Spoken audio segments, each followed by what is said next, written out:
to get to the next level. I'm Get happy. them numbers up. Like, I'm 8 hours away from a master's. What do I need to do? Yeah. The guy taps me on the shoulder. From what I hear, boy, you're not doing your job. And I'm looking like, wait a minute. I just got an award. So in this moment, like that little ding that just went off, I had an aha moment. I was upset, and at that time, I had started Wake Hustle Grind. I ended up leaving the office on my lunch break to go pick up a $6,000 check from Trimco to make. I designed a logo with like the Twitter. I redesigned the Twitter logo and put like the Trimco roofing thing on there. And Trimco is like a $1 billion company. Yeah. I came in and redesigned their stuff. I came to pick up a check, and I'm picking up, and I'm putting these shirt boxes in the car. I had so much that I couldn't even fit all of them in there. I had to make like a double trip, like an hour out. Wow. And that's when I noticed. I sat in the car and I looked in the mirror. I literally looked in the mirror in my car, and I looked at the boxes, and I'm like, I hired myself. I don't need anybody. And then like your little trademark there, I hired myself. Yeah, and it started, and it evolved into the Wake Hustle, and then everything that I'm doing, my business is always to help the little people first. Not like little people, but people starting out. Yeah. To understand that they can do a lot with a little. Yeah. They can maximize their potential with like social media and everything today. They can do a lot with a little. And what this magazine is about, it's about sharing advertisements, small business, and stories of not just higher end clientele and bigger businesses and bigger brands that I deal with, but also if you have an Etsy, I want to share that story and how you got started. If you're in your back kitchen whipping up hair gel for a product that you're selling on Shopify, we want to know about it and share that in the world with other big brands. But see, I still feel like you downplaying this story. You know what I'm saying? Like, because me knowing you and knowing the stuff that you've done, I mean, this isn't, I know you're intelligent. I know you don't need a degree to show it. But I also know you come from some strong genes as well. You know, I mean, even the things that your father's been able to do. I mean, what has that been like? Because he's been a city councilman in Cleveland for how long? Like 20, was it 17, 20, 18, 20, something like that. My mom's 10 years county council, somewhere around there. So both of them? Both of them. And you worked on Obama's campaign? I worked on twice Obama's, and I worked with the Democratic Party up in the... You see what I'm saying? You be downplaying this stuff. You know, we going to get to the meat of it, you know. Because, I mean, that just speaks to the level of work that not only you can do, but the load that you can handle. You know, Obama's campaign starting off, I mean, he was an underdog. It took all hands on deck to make what occurred. You don't elect the first black president without, you know, some long hours. And so I think that says a lot about what you've been able to do. But, I mean, has it been difficult for you, would you say, coming out of your father's shadow? Because you've been able to carve out a niche of your own. I look at stuff almost like chess moves. Like I like 15 steps ahead. Like I envision stuff 15 steps ahead, but I'm always thinking like 7 to 10. I'll think of like what if and how is this gonna look in years from now perspective.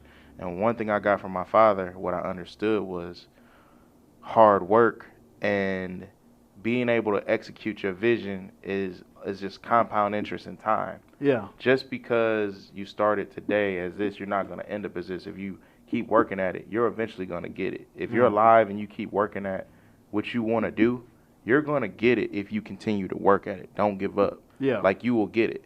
First time my father got on, it took him, he was 10 years of just helping people out. Like, he wasn't even running anything genuine. He started Harvest for Hunger. I don't know if you have it here. But the mayor, he ended up doing a deal where he ended up giving it to like the mayor back home. But he got proclamations for it. But he started Harvest for Hunger, which is one of the biggest United Ways programs. And I, as growing up as a kid, like how I bring my son everywhere, I was there watching him build it. And the one thing was when he first ran for office, he lost by 80 votes, 80 votes in the community. And it was tough. And I remember my father said, never again. He said, not even that. Yeah. He said, you know what? I'm not, the better man won. I'm not going to do a recount. If that's what the people want for 80 votes, he said, I'm just going to work harder. So what he did, it's like it's snowing back in Cleveland right now. Snowing. I just never forget this day. It was snowing. My father got me up early. It was like 5 a.m. Kicked me out of bed. Like, get dressed. Like, what we doing? He said, we about to go campaigning. I'm like, oh man, I know what that is. Like, I don't want to do this. I got to go door to door. So he takes me, and this is before social media. I might have been maybe like middle school. Wow. So he takes me out the bed. It's snowing, right? Yeah. And we go to the next door neighbor house. Knock on the door. Hi, I'm Kevin Conwell.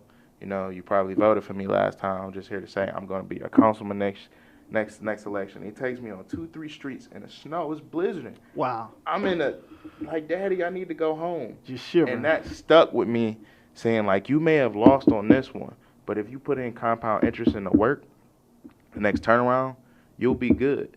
And what ended up happening, the next one, he's got 90% of the vote. And every time he goes, he does that same strategy. And he's 90% of the vote because he actually cares and pays attention to what he's doing. And he actually listens to the people in the community and actually tries to implement something and what's going on. Man, I'll be honest, and I think if we had, and this isn't a knock on anybody, but if we had more politicians like that, you know, what could many of our communities that we came from look like? Because I always sit back and think, like, man, you know, who would ever thought the boy from Rockaway Street would become the man on Nesbitt Lake Court? But it's like, why did I ever have to leave Rockaway Street? You know what I'm saying? Like, why did I ever have to leave? I shouldn't have had to leave. Like, what can we build there to where we not only do we attract, you know, some of the top black businesses and black minds, but we also retain the residents that were there, you know, to where there's that balance, you know, because if you've got the economics in your community, gentrification doesn't happen. You know, ain't nobody coming out to the suburbs gentrifying the suburbs. It just don't happen like that, you know. And so, you know, I kind of just see some of those things, and I'm just like, man, that's why I'm really proud of what you've been able to do, because it takes guys like us willing to step out on that limb. Because I mean, people look at what we do and they're like, oh, you know, y'all showboating, y'all doing this, y'all doing that. But it's like, you gotta. Life is about risk. You know, you will never get to the reward if you're not willing to take the risk. That's just the reality of the situation. My partner from Vintage Tunes last night, DJ Wiz, one of my mentors here, been working with. He's kind of been guiding me along. Good business partner, but, you know, he kind of, you know, guides me along with certain things I got to do. You know, he's worked with, you know, Keith Sweat, Keith Robinson, you know, the whole nine. And last night he said, man, 2001, because I was just in L.A., yeah, and I had an event to go to, and I did my event at the Dope Store. Yeah. And I'm coming back to Atlanta here to come link up to do this coalition DJ thing, and I got an opportunity to go to this big convention in LA if I stay another day. Yeah. I tell him, like, man, I really should stay another day. Like you said, opportunity waits for nobody. Then he shares a story with me and says, look, man, I was on Rap City in 2001, right before the towers fell, and I met up with Damon John. Mm. You know, remember Fatty Girl? Yeah. Fatty Girl. So he's like, I'm already producing for these other people. I got a meeting with Damon John before Damon John was like Damon John. And he's like, I only had enough money to go back home. I didn't have anything to stay in Manhattan and stay out in New York for another day. And he's like, you know what? I left for the day. And I look up and he says, like, what if I would have stayed that extra day? And like you said, take a leap of faith and bet on me. Yeah, but I mean, think about it, man. People on the other side have been betting on themselves for how long? I mean, they bet on themselves and they came to America and took it. You know what I'm saying? That's true. Like, at some point, we got to be bold enough to say, you know what? I believe I can get it, and I'm willing to fight for it. Because if you're not willing to fight for your, like, I don't believe in fighting for your seat at the table. I believe you got to be bold enough to build your table and have these folks come and sit down with you. You know, because I mean, that's what it's been like for me. You know, I got, man, my whole first year in business, I was running around trying to get a seat at everybody else's table. And it was kind of like, you got the scraps. Like, oh, I think we can use you. Maybe we can use you. Can you do this? You know what I'm saying? And it's all small stuff. And you're like, man, I got to eat. You know, I'm tired of ramen. You know, can I get some shrimp too? Like, you know, that's just how I looked at it. And eventually I was like, well, you know, what can I do? Who can who can I pair with and build something that's not only gonna make money but change our community, you know? And lo and behold, you know, we were two jokes at first, and then, you know, Gerald and I just kind of took off, you know, and I think, you know, I tell him this all the time, man. I think what we've been able to do is just divine. Like, God has really had his hand on it. And I just believe that, man, when you take that step out on faith, man, God will bless it. I mean, you look at the men in the early Bible, you know what I'm saying? And I mean, what did they have to create a living? All they had were their hands and their head, you know, and it was what they used between them ears that created the outcome they wanted. And so I just think we got to stop selling ourselves short. We got to stop, you know, feeling like we need to get our resume right so we can work with a certain company and start, to your point, betting on yourself, hiring yourself.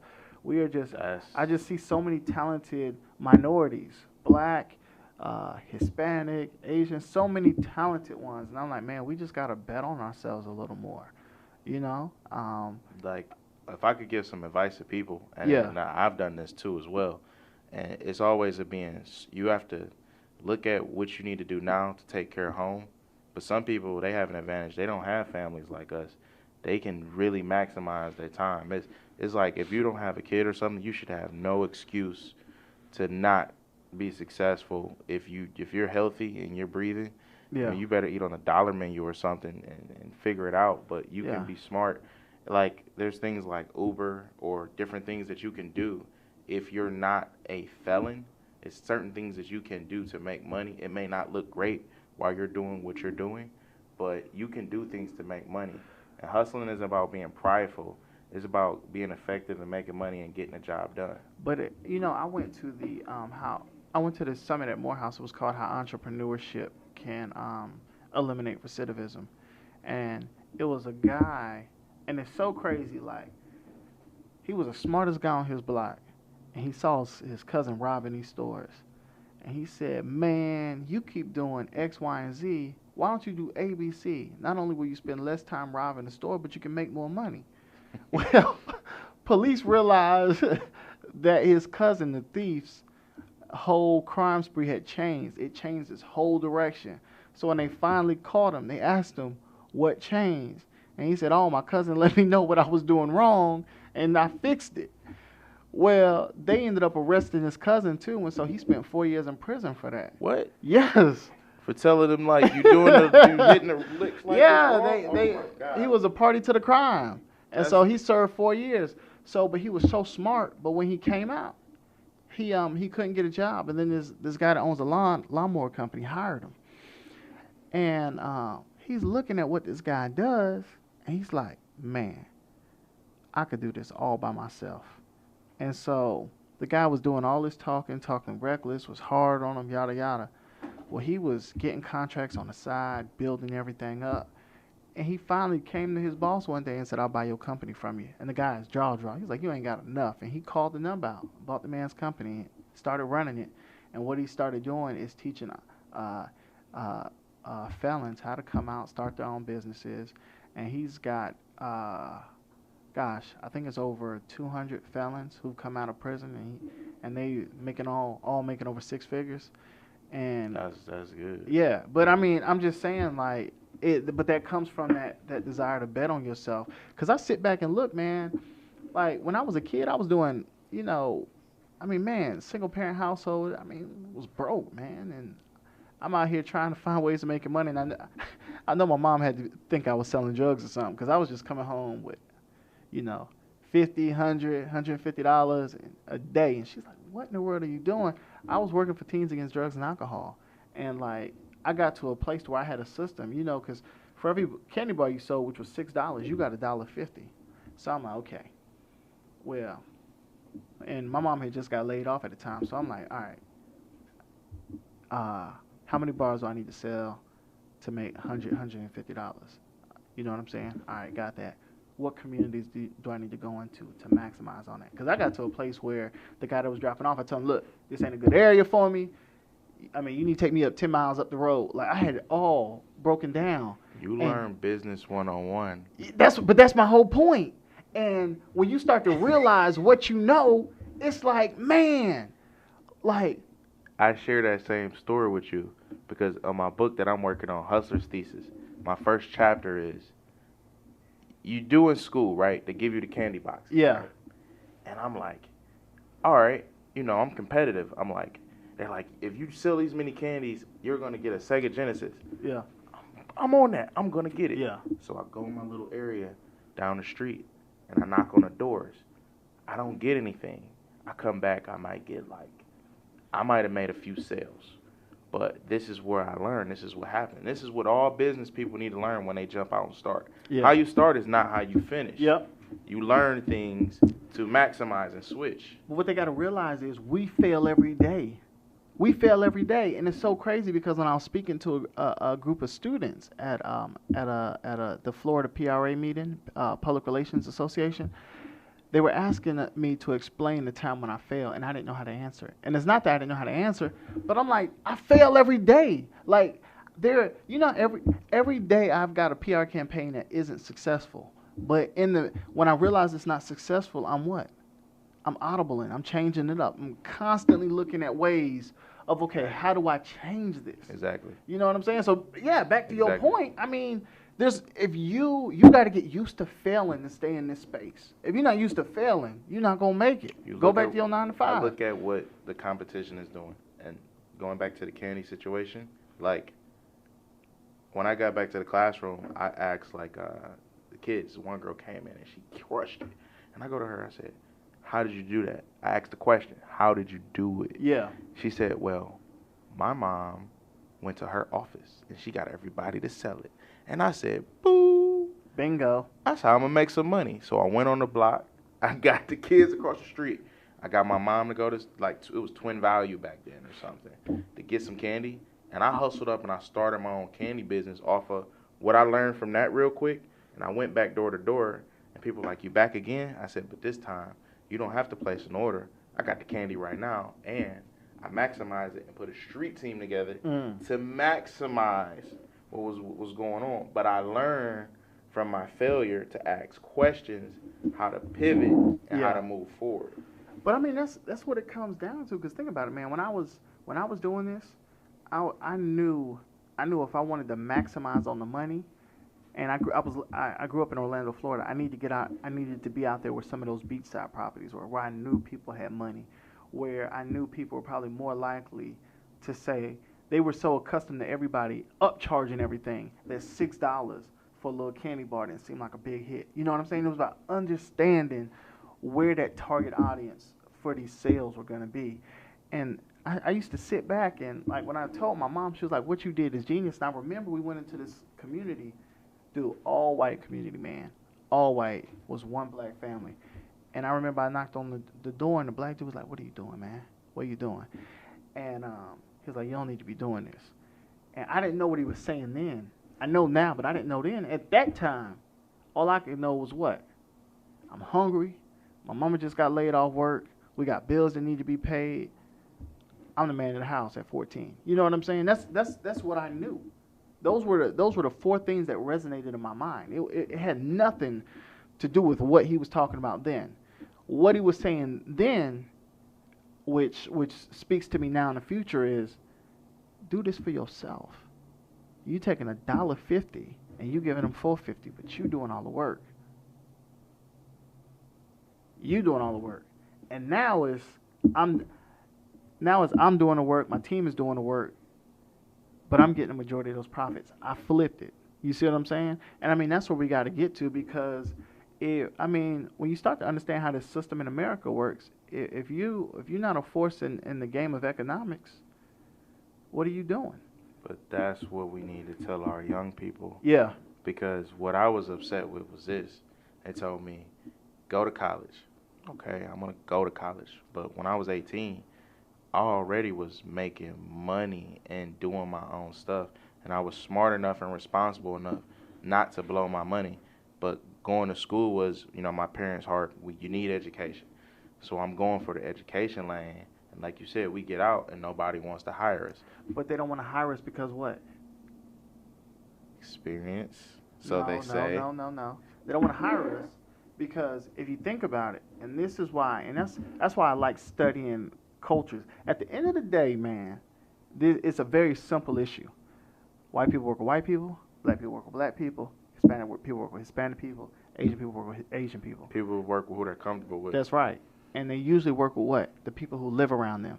So when they talk about black on black crime, well, you also got to talk about white on white crime. You also got to talk about Hispanic on Hispanic crime, because all these things tend to happen to who? People you live around with. And so my whole point is, when you start to understand when you see many of these Asians, whether it's Vietnamese, Chinese, they all create pockets where they do business together. And so if you start to see that, what do we need to do? We got to create pockets to do business together so that we can what? We can hire people from within our community, because we're the ones that are going to be more intentional about what that black community looks like. Who has jobs here? Who has jobs there? We're the ones that are going to be more intentional. And that's why Dr. King said, after integration, I felt like I put my people into a burning house, because we started leaving what we had built for things that didn't belong to us. Well, I don't think, I see the shift. I was talking about in the barbershop earlier this week. I don't think the shift is we don't not want to do good. We want to do good. Mm-hmm. One, we don't have the understanding to know how to do good. I agree with that. And here's the thing that I see. I know when I did my research on how do I want to market, mm-hmm. like in the magazine, who do I want to market to in Target, when I saw that hair and cosmetics and apparel, like hair and how we look as black people, is the number one thing we spend money on. Number two is apparel. And when I did my research on that, we don't own those companies. We don't own, and two, I looked at, okay, we own a lot of service businesses. Yeah. Within the black community, we own a lot of service business. And here's the thing that what they were talking about in the barbershop. I come into your restaurant. I don't give you 5-star service because I look at you like, okay, you're black, I'm black. Shut up, dude. You take it or leave it, because this is just how it is. So our service is bad, not just in Cleveland, Atlanta, Detroit, New York. Our service amongst each other is down. So a lot of times people say, well, I want to go somewhere with better service. Yeah. So they'll try to go somewhere to get that service. So how do we get our service standards? I think, and this is coming, there's a great book. It's called Brainwash by Tom Burrell, and he's a black PR guy, owns his own company. He's done work for a lot of big companies, and he said something that made a ton of sense. We also got to understand that as African Americans, when we were freed in 1865, we were freed without resources. You know what I'm saying? There was no resources that were given to us. It was pull yourself up by your bootstraps, but we ain't even got boots. There was a plantation outside of New Orleans that my wife and I went to, and the descendants of those slaves lived on that plantation until 1975 as sharecroppers. Yeah. So you think, man, we had the civil rights movement in the 60s, but y'all was still on the plantation. So when you think about, you see what I'm saying, how far behind we are, there has to be, we have to reprogram ourselves to see the value within ourselves. And Tom Burrell called that the black inferiority complex. He said from the moment we stepped foot on this land in 1619, there has been a campaign against black people. And so the problem is we don't own media companies. We don't own platforms like these to where we can start to share our own stories, because we have to change. We have to set the whole value. That was the reason why I took on the R. Kelly case. It wasn't about taking down a black man. It was about showing the value of black women. It was about saying, look, man, I love you. Your voice matters. There's no reason for me to be a black man married to a black woman, have a black daughter, and not see an issue with that. You know what I'm saying? I should be one of the first ones on the front line screaming at the top of my lungs that something ain't right here. And I know, Gerald and I took some heat because folks are like, well, y'all keep saying black women, black women, black women. Well, black women are what? One of the most underrepresented women in that space. True. So we got to call it for what it is. I'm not saying it doesn't impact other women, but the reality is they don't get the same TLC that everybody else gets in that space. And so until we start to see value in it, and just because we say black doesn't mean it's bad. It's just saying that, look, since Since 1619, we have not gotten the respect in this country, the love in this country.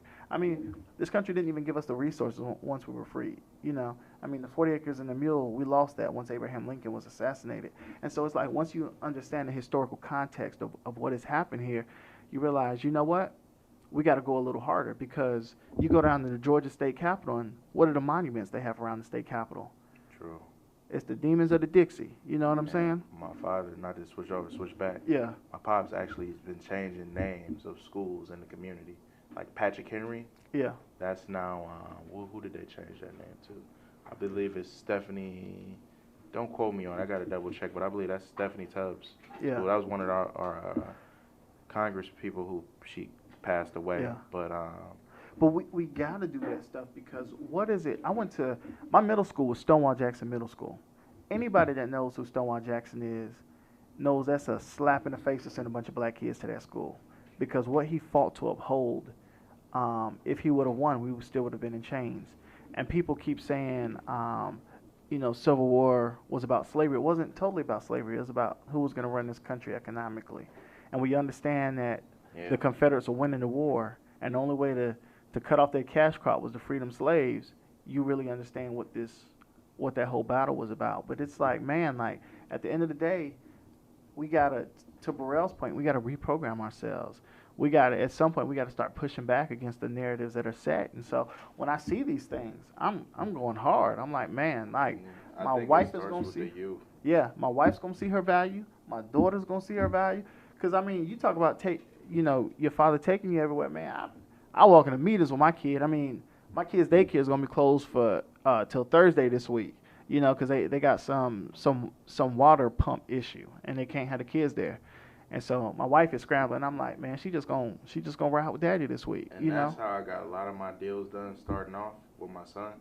I literally I had to go shoot it was at a bar too, and I had to go shoot like a tailgate. And I literally had my son in I put him in his little Buckeyes outfit. And he looked like a little Buckeye. Yeah. And I had him in the thing rocking him while I'm doing my interviews and shooting at this place. And they looking like, you got a baby here? I went far to where the pool table was, away from all the like drinking and smoking and all that.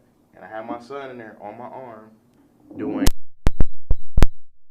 interviews and getting the job done. Yeah. And they're like, man, I'm like, look, hey, sometimes sitters come up, but I'm responsible. I couldn't find anybody to switch out with me, but I said I was going to be here. Now I'm going to be here. And it actually made the video actually go good for them because I had my son in a little Buckeyes outfit in it. So it kind of was kind of cool thinking outside the box, but it kind of made for cool media. But you got to be able to do that stuff because when you understand what it takes to be not only just successful in business, but successful as a family man, to be that father, when you understand those things, that's when you're making a true impact because what you're able to do with your son, what is he going to do with it? He's going to take what you did and run with it and run even further. You know, a lot of people get mad at Trump. Yeah, that's the goal. You know, they like, oh, he didn't pay his taxes. He was broke. He was this. He was that. He ain't a real business person. It don't matter if he was a real business person or not. His daddy set him up. When are we going to start setting our kids up? When are we going to start putting them in places where they can be competitive? That's the way I see this stuff. We got to compete at all levels of this thing. You know, I'm not talking about competing just on sports in sports and entertainment. I mean, the way I see it, there's no reason why we dominate entertainment and we don't have black executives. Like, and I'm not saying one or two or three. I mean, across the board. Black executives should not be the minority in like entertainment. 10 Tyler Perry. Yeah, exactly. There shouldn't. There's no reason why there's no black NFL team owner. You know what I'm saying? There's no reason for that stuff in industries because at some point you gotta redirect that money where back in our communities because if you don't do that, we don't have a fighting chance. And I think it just perpetuates the just what happened to us when we came here. You know, all this stuff is interconnected. And when you realize that, you're like, you know what? Because that's the one part of Dr. King nobody want to talk about. When he talked about the redistribution of wealth, you know, like, I mean, he was going in. And, I mean, he had a point, you know. We were brought here to be the labor force. I understand that. But we're educated now. So, I mean, it's a lot. See what you got me doing on MLK Day? Yeah, I mean. See what you done did. Like,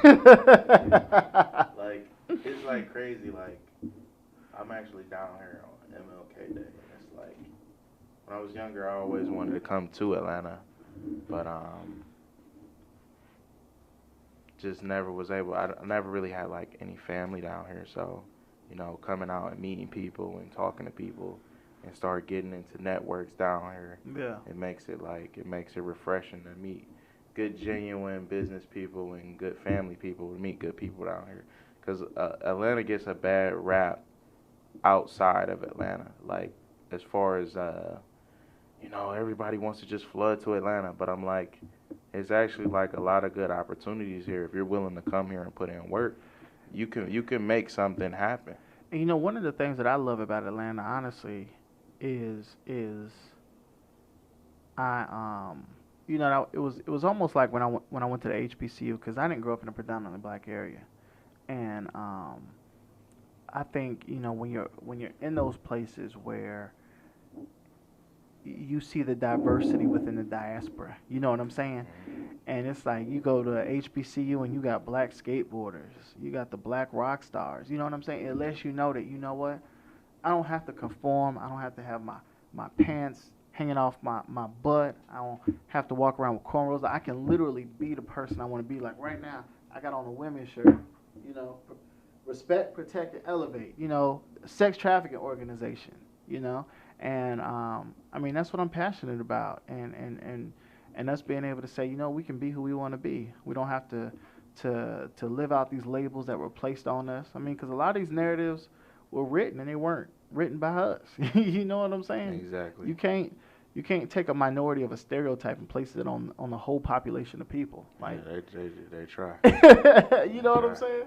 So, because it's like, I done got to a place where I walk in the board meetings with hoodies on now, and folks are like, "Oh, you here with a hoodie on?" Yeah. You have to do that.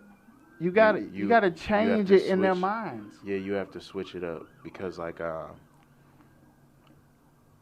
had a blockchain meeting. Not blockchain. You familiar with blockchain? Yeah.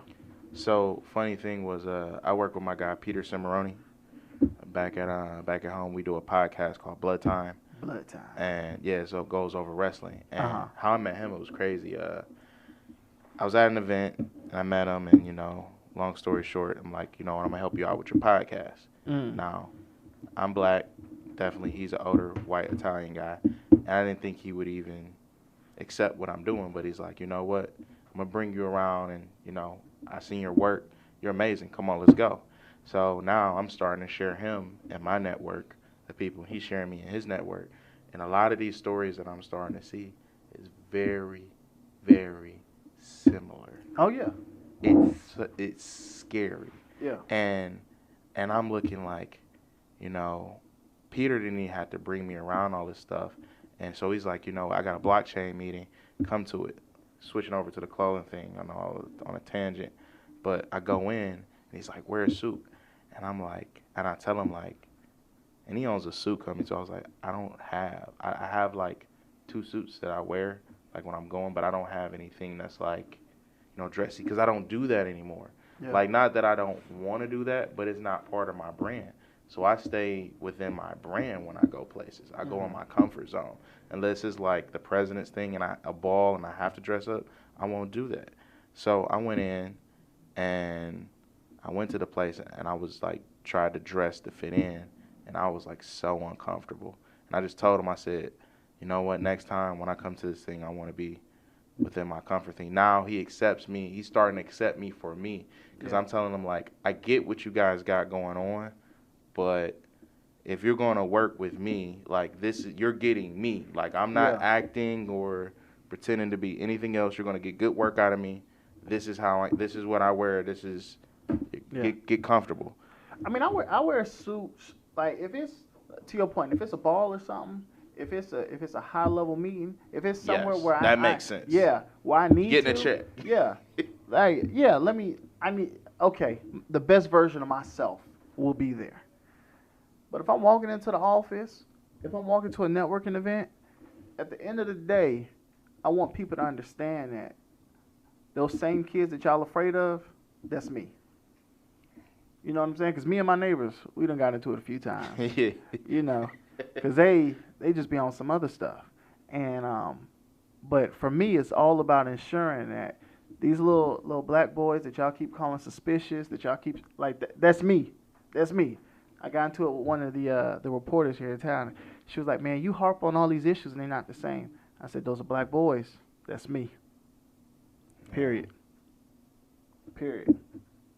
So, and and I want them to also look back and see me as well and see, okay, well, if he done left from where we are and done made it there, we can do it too.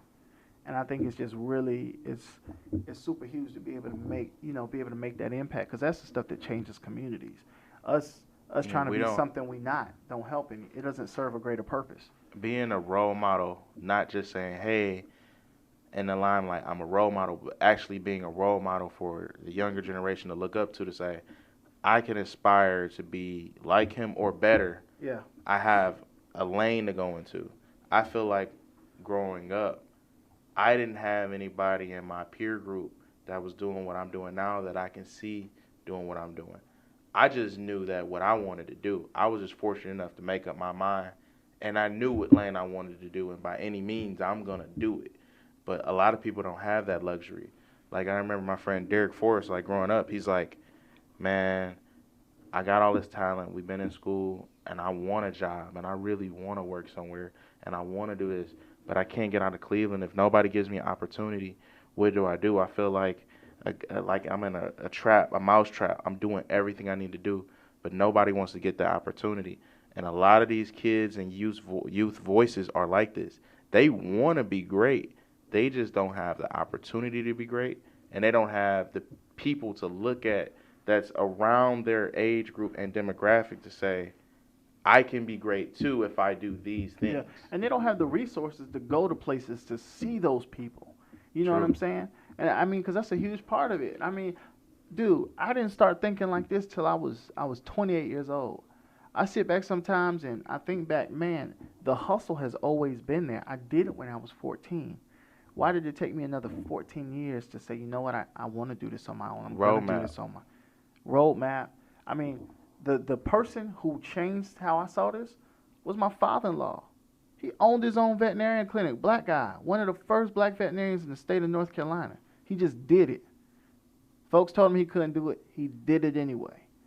And it's like, it's when you get around guys like that, it changes. Because, I mean, think about it. This is 2020, and we're still saying the first black to do it. You know what I'm saying? Yeah, that's crazy, bro. It's crazy. It's crazy. It's crazy. And so when you get around somebody who's done it, you just start thinking differently. You like, for me, I was like, look, let me just make sure my wife is cool, but this dude about to get his 2-week notice. You know what I'm saying? Yeah. You gonna get this 2-week, you know. You have to see, like, my thing is this. I know my roadmap, but two, I have to see things. Like, just going to LA and do this event, I'm like, man, I'm seeing all the Lamborghinis, I'm like, man, I want a Lamborghini too. I'm working and inspiring. I want that too. I work hard, and I'm looking, how can I get that? And I'm understanding now is we do have to work hard and we do have to hustle. Now, at our age, it's about partnering and working smart and leveraging and understanding how to position yourself for the next 5 to 10 years. But that's business, though. The top 200 brands in America are owned by 6 companies. Yeah. They done leveraged each other to create 200 brands. Yeah. Back to the leverage you're talking about. But you only do that if you understand business. True. That's the only way that stuff comes from. And so what I'm seeing is I see a group of people spending, trillions of dollars a year? But you don't see that result in their community. True. What happens if we start leveraging each other? True. That's all I'm saying. Because I see it. You know what I'm saying? I see it. It's easy. It just takes us getting to this place to what Burrell is saying is reprogramming ourselves. Let that knob turn. Because, I mean, think about it. Me and you got an Atlanta to Cleveland connection. What happens if we get a Detroit and New York connection? What happens if we get an LA connection? You know what I'm saying? All these different pieces just start moving. And that's what it comes down to. The way social media works now is like, you have to use that as a tool other than just entertainment. Actually go in there and actually talk and network with people. It's kind of like funny. I'll grab my phone. I'll leave voice messages to people like, hey, I'm not a robot. I kind of like your content you're putting out. Reach out to me if you want to reach out. If you don't, I understand you're busy. But, hey, I'm just reaching out. And there's nothing wrong with just reaching out to someone to say, hey, I see what you're doing. We may be busy right now, but I see what you're doing. Yeah. And I find value in that with networking with me. That works. Like, how I got in Atlanta right now was networking on social media. Mm-hmm. Someone reached out to me for work, and then they just ended up referring me to people here. Yeah. All off social media, people I never even met, and it was just taking, like you said, a leap of faith. Yeah. Getting on a plane, spending your own money, and just going out and doing what you need to do. But that's all it is, man. That's all it is. Everything you do as an entrepreneur is a leap of faith. I had a guy from my church reach out to me. Said, look, man, I don't know what you got going on, but I see we got some synergy. How do we make this happen? And that's all it comes down to. Frank was like, dang, Kevin is doing this, Dante doing this. I see synergy. Let's see if they see it. And what happens? Yeah. Like, that's what it all comes down to. How do you make it work? So, but yeah, man, we got to wrap this thing up, man. This has been a really good conversation. Really good. What are your final thoughts, partner? We'll just stick with final thoughts. I'm over here trying to use big words. But what are your final thoughts? Where can people find The Grind magazine? Where can people tune in and catch you? So they can go to wakehustlegrind.com. Wakehustlegrind.com. Wake Hustle Grind. Got the whole brand. Wakehustlegrind.com or thegrinddon'tstop.com. Uh-huh. And that's a collection of blogs with, I use a lot of trending media. So a lot of, up top when you come to the site, it's more so like a blog where anything that's trending, basically like Shade Room or Baller Alert, anything that's entertainment value that my target demographic likes, it will be there. But also in between, I have small business ads and things like, the True Laundry Wash. Mm-hmm. I'm doing some business with a distributor out of Cleveland. Their ad is in their tax services. Yeah. Normal things that don't get a chance to be on mainstream media, placed around smaller brands so they can get the opportunity to get hits and brand recognition. That's what's up. Beyond the brand. Beyond the brand. And tell them your social handles, because you got like 12 of them. Yeah, absolutely, man. I got to niche it out. But at Wake Hustle Grind CEO and at 3KP Marketing, that's the main ones you can reach me at. The number 3KP Marketing. Yeah. That's the main place. And don't forget, y'all need to subscribe. Y'all need to like. Y'all need to comment. We're on all the social media platforms. You can watch a rebroadcast of this on YouTube. And you can also check us out on wherever you find podcasts with eStream Live. So look up eStream Live. You'll find all my content with Beyond the Brand. You'll find Gerald Griggs' content with Justice Fighter Radio. You'll find Scotty's content with Conversations Create Change. And so, yeah, man, we got a lot of good things coming. We got Dom coming on here with all the hip-hop. And before I cut you off, I just want to shout out my wife, Tierra Conwell, my son, Kevin Conwell Jr., my whole family, Kevin Conwell, my dad, my sisters, Shout out to everybody back in Cleveland. Shout out to everybody. Vintage Tunes, Rip, see you guys. Dope Story. Frank Wiley, we see you. Frank Wiley, Jackie LA, Power 10, we see you. Power 106, and everybody. What's his name? Old boy that dated Lisa Left Eye, the football player. He used to play for the Falcons. Yeah, Andre Rison, we see you. He from Cleveland.